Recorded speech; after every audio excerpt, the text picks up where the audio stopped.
नमस्कार पॉलीमैथ प्राइमলৈ পুনৰবাৰ আপোনালোকক স্বাগতম এপি আমাৰ যি চলি আছে পাঠকিটা ফাৰ্স্ট পাৰ্ট দিলো সেকেন্ড পাৰ্টও দিছো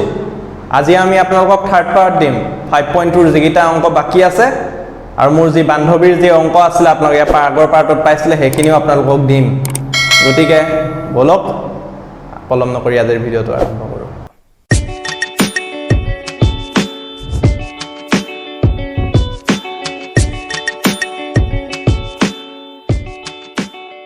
আপোনালোকে প্ৰশ্নটা দেখা পাইছে প্ৰশ্নটো আছে এটা এপিৰ 11তম পদটো 38 আৰু 16তম পদটো 73 হলে তাৰ 31তম পদটো নিৰ্ণয় কৰা প্ৰশ্নটো বুজি পাইছে না আপোনালোকে কি কৈছে আমাৰ এটা এপি দি থোৱা আছে ধৰি লোৱা আকৌ এপি টো মই কৈছো a1 a2 a3 এনেকৈ মানে এটা এপি আছে যত আপোনাৰ 11 এটো যেনেকৈ 3 নম্বৰ যেনেকৈ 11 নম্বৰটো 38 বুলি কৈছে আৰু তেনেকৈ 16 নম্বৰটো 73 বুলি কৈছে ओके আৰু আমাক কৈছে যে 31 যেটো টাৰ্ম হেতু কিমান তো এনে ধৰণৰ প্ৰশ্নৰ ক্ষেত্ৰত আপোনালোকে প্ৰথমতে কৰিব কি আপোনালোকে ধৰা হল এপি টুৰ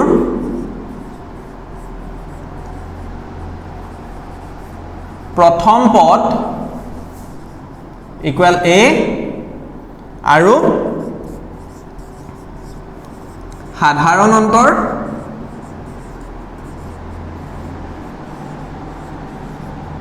ইকুৱেল ডি ধৰি লব মই যোৱাটো ক্লাছত কোৱা নিচিনা কয় পৰম্পৰা ঠিক এনে ধৰণৰ আখৰ প্ৰশ্ন ক্ষেত্ৰত এটো পৰম্পৰা আপুনি ধৰিয়ে লব লাগিব প্ৰথম পদ a আৰু সাধাৰণ অন্তৰ ধৰি লব লাগিব ওকে তো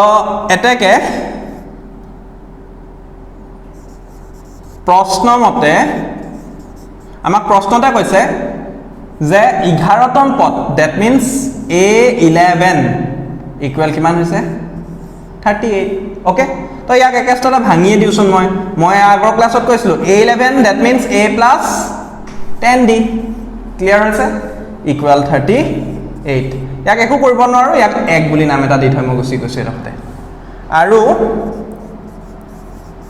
ইটো কিমান a16 ইকুৱেল আমাক কৈছে 73 তো ইয়াকো যদি মই ভাঙো তেতিয়া হলে হ'ব a plus 15 ডি ভালদৰে মন কৰি থাকিব আপোনালোকে একেবাৰে সহজ আপোনালোকে সম্পূৰ্ণ ক্লাছটোৰ পিছত আপোনালোকে কৰিব পৰা হৈ যাব এতিয়া চক ভালদৰে দি চাই আমি 1 আৰু 2 দুটা ইকুৱেশ্যন পাইছো দেখতে 1 আৰু 2 দুটা ইকুৱেশ্যন পাইছো ইকুৱেশ্যন দুটা যদি আমি সলভ কৰি লওঁ তেতিয়া আমি a আৰু d পাই যাম মই এপিনে দেখতে ভাগ কৰিছো বৰ্ডখন ওকে তো আমি কৰিম কি ইয়াত হয় 1 ৰ পৰা 2 টো নহবা 2 ৰ পৰা 1 টো আপুনি জেনেকে কৰিব বিচাৰে মই ডাঙৰটোৰ পৰা সৰুটো মাইনাস কৰিছো তো মই লিখিছো 2 minus 1 ভালকে লক্ষ্য কৰিব মই কি লিখিছো 2 minus 1 that means 2 টো হৈ গল আমাৰ a plus 15d আৰু এটা কথা কৈ থওঁ আপোনালোকক এনে ধৰণৰ প্ৰশ্নৰ ক্ষেত্ৰত বাও সাইডৰ পৰা বাও সাইড আৰু হু সাইডৰ পৰা হু সাইড এটা বাও সাইড কোনটো হু সাইড কোনটো যদি কনফিউজ হৈছে আপুনি বেলেগ একো চিন্তা নকৰিব এতিয়া চক মোৰ এইখন হৈ গল বাও হাত বাও সাইড এই সমান চিনৰ এইটো সাইডটোক মই বাও সাইড বুলি কম ওকে তো লেফট হ্যান্ড সাইড ইকুৱেলৰ ইপিনে থকাখিনি লেফট হ্যান্ড সাইড তো চক লেফট হ্যান্ড সাইডটো এটো আছিল 2 নম্বৰ তাৰছত মাইনাস চিন একৰ left hand side that means a plus 10d আৰু এটো ব্ৰেকেট কৰিব আকৌ এটো নাপাহৰিব ব্ৰেকেট নকৰিলে গুটেই এটো ভুল হৈ যোৱা চান্স আছে তো ইয়াতে চক আপোনালোকে ইয়াত কি আছে লেফট হ্যান্ড সাইডত 73 মাইনাস ইয়াত কিমান আছে 38 এডখলৈকে কিবা কনফিউজ নাই বুলি ভাবিছো মই এতিয়া চক আপোনালোকে এটো সমাধান কৰিব লম মই এটা ব্ৰেকেটটো ভাঙিম প্ৰথমতে a plus 15d minus a minus 10d equal এতিয়া প্ৰথম চাব এটো মই কি কৰিলো মাইনাস আৰু এই দখতে চক এই যত পেইনটো পৰিছে এই দখতে আপোনাৰ প্লাস চিনটা আছে minus into plus minus again minus into plus চিনটো মাইনাস হৈ গল ক্লিয়াৰ হৈছে এটা 73 পৰা 38 টু মাইনাস কৰক আপোনালোকে বিউ কৰিলে হৈ গল আপুনি কিমান পালে 13 গল থাকিল 5 6 3 গল থাকিল 35 পাইছে ক্লিয়াৰ এটা হলকে এতিয়া সক আপুনি a আৰু a কাটাকাটি গুছি গল কিহৰ কাৰণে এটো মাইনাস আছে এটো প্লাস আছে ক্লিয়াৰ আছে এটা হলকে এতিয়া ইয়াত চাব আপুনি ইয়াতে 15d আছে -10d এতিয়া 15টা d ৰ পৰা যদি 10টা d গুচি যায় কেটা d থাকিলে 5টা d থাকিলে নিশ্চয় ইকুৱেল কিমান থাকিলে 35 থাকিলে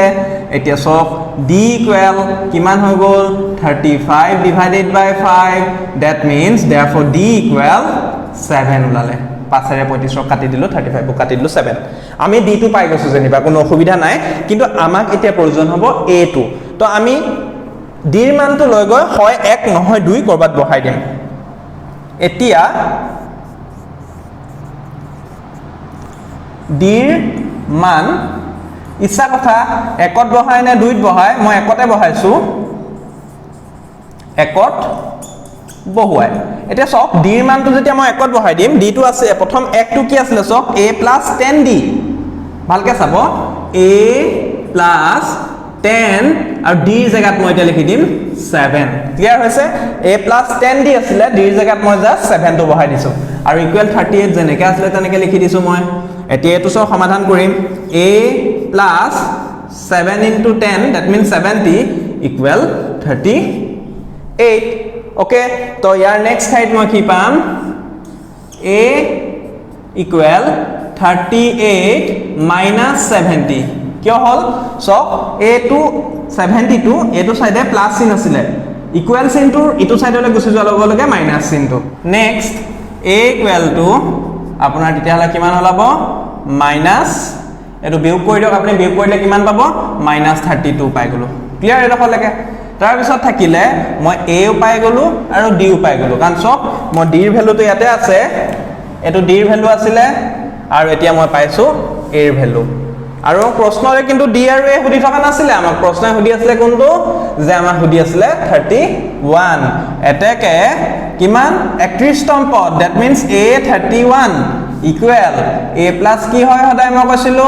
30d হয় এতিয়া সক a মানে তো মই মাত্ৰ পাইছো -32 plus 30 into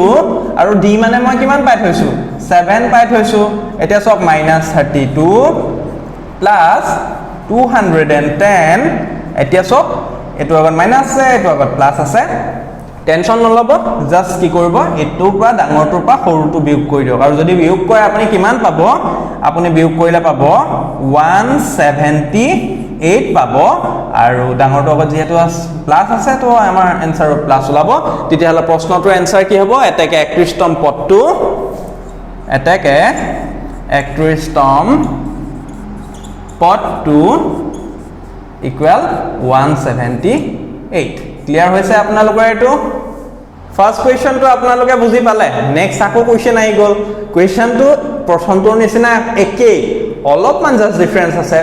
একবাৰ চাই লওক আৰামত বুজি পাই যাব প্ৰথম চাব আমাৰ এটো সলিউশন কৰিবলৈ কাৰণে প্ৰথম কথা আমাক কৈছে যে এটা এপিত 50টা পদ আছে মানে আমাৰ যেটো এপি আছে সে a1 a2 a3 এনেকে যেটো এপি আছে মুঠতে 50টা আছে মানে a50 লৈকে আছে বুজি পাইছে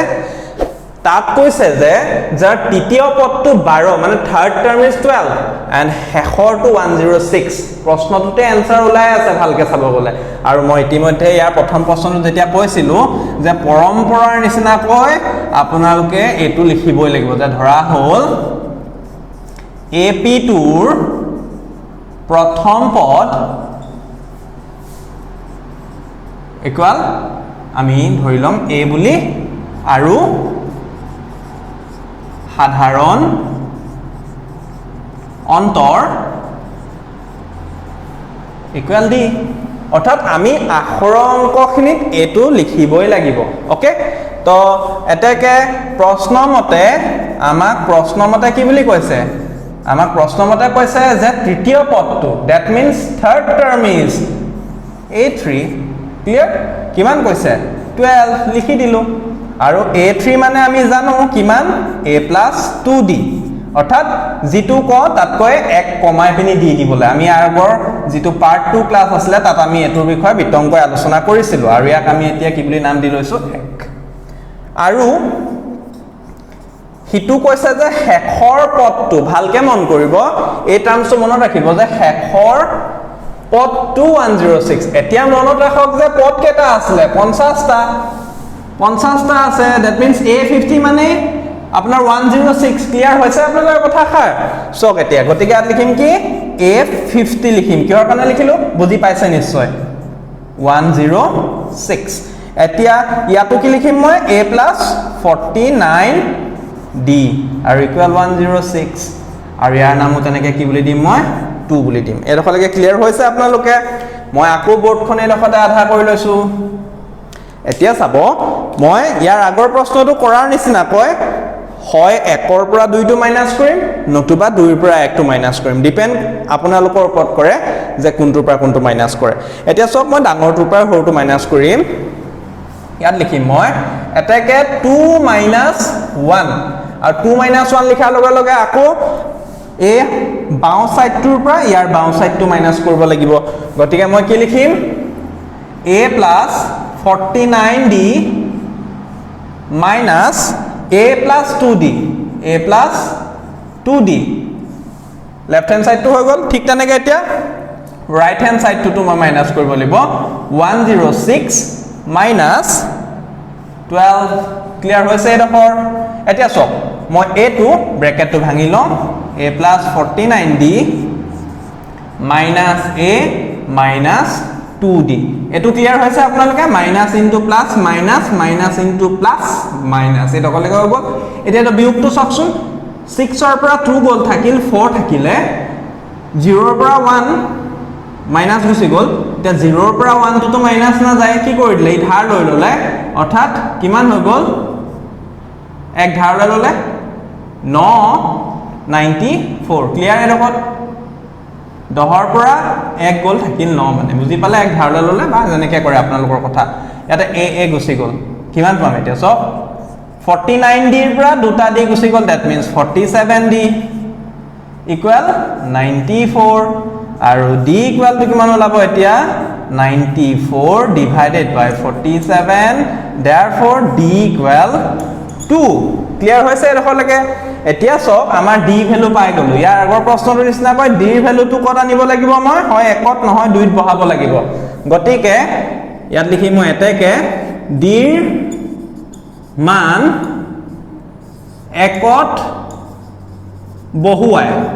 এতিয়া মোৰটো এডখৰ জায়গাই নাইকিয়া হৈ গল তো মই এটো সাইডে মোহাইবলৈ হোয়াৰ ইজ দ্য ডাস্টাৰ ওকে তো নেক্সট সক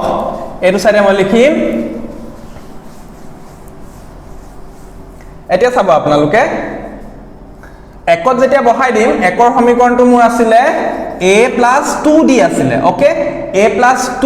ইনটু D মিন্স কিমান এতিয়া মই 2 বহাই দিলো ইকুৱেল কিমান আছিল 12 আছিল মই মহাই দিলো কিন্তু ইয়াৰ পৰা মই চাই লৈছো বস্তুটো ওকে এটা সব A+2 দুগুণ 4 ইকুৱেল 12 কিমান ওলাই গল A ইকুৱেল 12 minus 4 মানে 8 ওলালে therefore a equal to 8 okay আমি a মানে 8 পাই গলো d মানে 2 পাই গলো এডখৰলৈকে কোনো কনফিউজন নাই বুলি মই ভাবিছো আমাক এতিয়া সুধিছে 29 তম পদ এটাকে a 29 কিমান লিখিম মই A+28 d আৰু চাওক আপোনালোকে a মানে মই মাত্ৰ উলিয়াইছো 8+28 into d means মই কিমান পাই থৈছো 2 পাই থৈছো এতিয়া 8 যোগ 28 আৰু 2 পূৰণ কৰি দিয়ক 56 পাব 56 আৰু 8 যোগ কৰক 64 পাব আৰু আমাৰ এনসাৰ ওলাই গল যে 29 তম পদটো কিমান 64 ক্লিয়াৰ হৈছে আপোনালোকে কৰিও ভাল লাগিছে নিশ্চয় তো আমি নেক্সট এনেকুৱা ধৰণৰ কোৱেশ্চন হলনি হৈ আহিব পাৰে আপোনালোকে নিজে এটা প্ৰশ্ন হলনি কৰি পিনিও পাতি চাব পাৰে আগৰ কোৱেশ্চনটো আৰু এই কোৱেশ্চনটো প্ৰায় একে জাস্ট অলপমান বেলেগ পিছৰ টুকুৰা বেলেগ আগৰ টুকুৰা চকচোন এটা এপি তৃতীয় আৰু নৱম পদ দুটা ক্ৰমে 4 আৰু বিয়োগ 8 ভালদৰে লক্ষ্য কৰিব কি কৈছো এপি টুৰ থাৰ্ড টাৰ্ম আৰু 9th টাৰ্মটো হৈছে 4 আৰু -8 হেতু কৰলৈকেটো একে গতিকে আমি এটো পুৰা পিছত পঢ়িম প্ৰথম আমি পৰম্পৰাগতভাৱে a আৰু d ধৰিম আৰু a আৰু d উলিয়াম তাৰ পিছত বাকিখিনি কথা পাতিম গতিকে প্ৰথম মই কি লিখিম সমাধান এতিয়া প্ৰথম মই পৰম্পৰাগতভাৱে যেটো মই কৈ আছিল আপোনালোকক যে ধৰা হল এপি টুৰ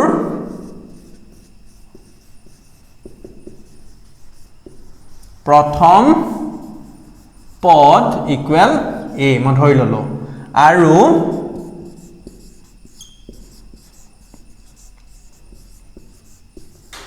সাধাৰণ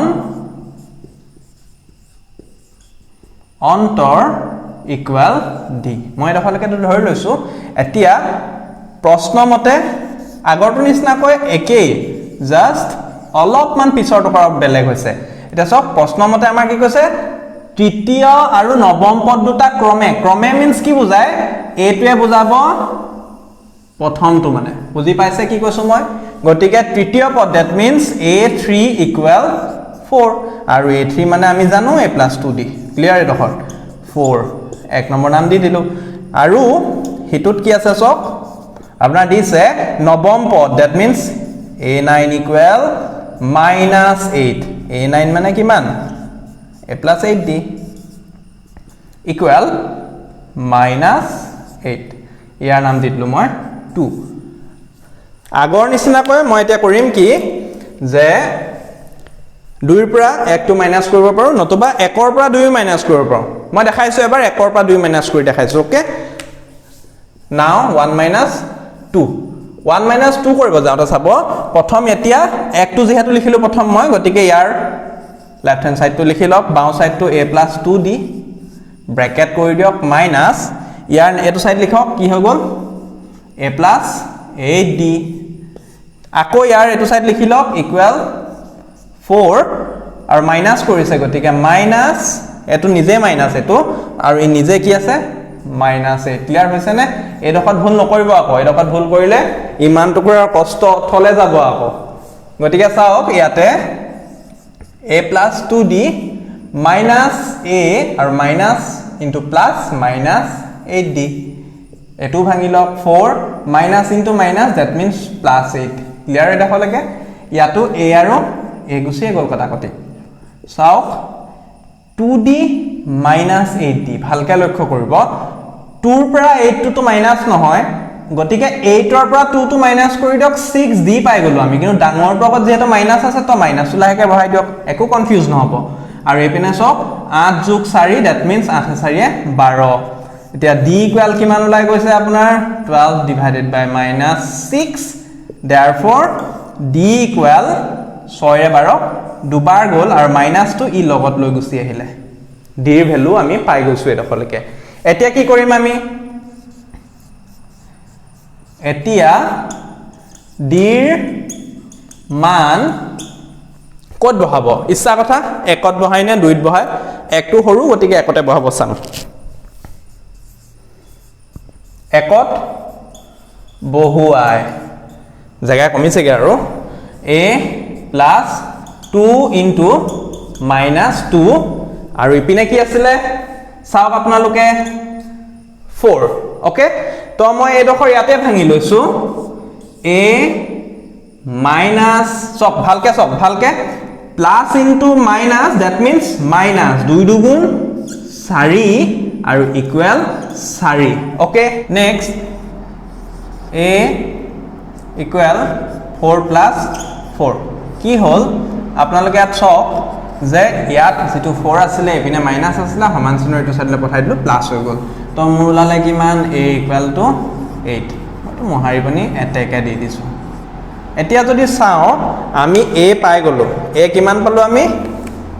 8 পালো d কিমান পালো আমি -2 পালো আমি এডখলৈকে এৰো দি পাই গলো এতিয়া পিছৰ টুকুৰা পঢ়ি চাওক প্ৰশ্নটো এতিয়া পিছৰ টুকুৰা ভালকে পঢ়ক অলপমান চিনাকি নিচিনা লাগিব আপোনালোকৰ ইয়াৰ কোনটো পদ শূন্য হ'ব এনে ধৰণৰ এটা প্ৰশ্ন আমি ইয়াৰ আগৰ পাৰ্টৰ ভিডিওটোত আপোনালোকৰ লগত সম্পূৰ্ণ আলোচনা কৰিছিলো এনে ধৰণৰ প্ৰশ্নৰ ক্ষেত্ৰত কি লিখিব কৈছিলো মই আপোনালোকক কৈছিলো যে সব কোনটো পদ মইতো নাজানো কোনটো পদ মই কৈছো যে nতম পদটো ওকে কোনটো পদ n টাৰ্মটো 0 হ'ব বুলি মই ভাবি লৈছো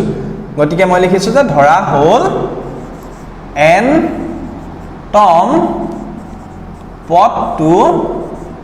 ইকুৱেল 0 মই ধৰিয়ে লৈছো ভালকে চাব ধৰা হল n তম পদটো ইকুৱেল 0 এতিয়া অৰ্থাৎ nতম পদ that means an equal 0 হল nতম পদ that means an এতিয়া an ৰ ফৰ্মুলাটো নিশ্চয় আপোনালোকৰ মনত আছে কি আছিল a plus n minus 1 into d equal 0 এতিয়া যাৰ যাৰ ভ্যালু জানো আমি বহাম সব a মানে মই জানো 8 বহালো n নাজানো থাকিব দিয়ক আৰু হুদিয়া আছে এনে n ৰ কথাটো হুদিয়া আছিল d মানেও মই জানো -2 equal 0 এতিয়া এটো চাব 8 টো এটো সাইডৰ পৰা এটো সাইডলৈ ঠেলি দিয়ক লাহেকৈ আৰু এই দুইটো এবাৰ ইয়াৰ লগত পূৰণ কৰক এবাৰ ইয়াৰ লগত পূৰণ কৰক অৰ্থাৎ -2 into n minus 2n minus 2 into minus 1 that means minus into minus plus 2 এগুণ 2 আৰু ইপিনে 8 টো গুচি গল -8 একো খেলিমেলি নাই হোৱা বুলি ভাবিছো মই তো নেক্সট দাসাৰ সক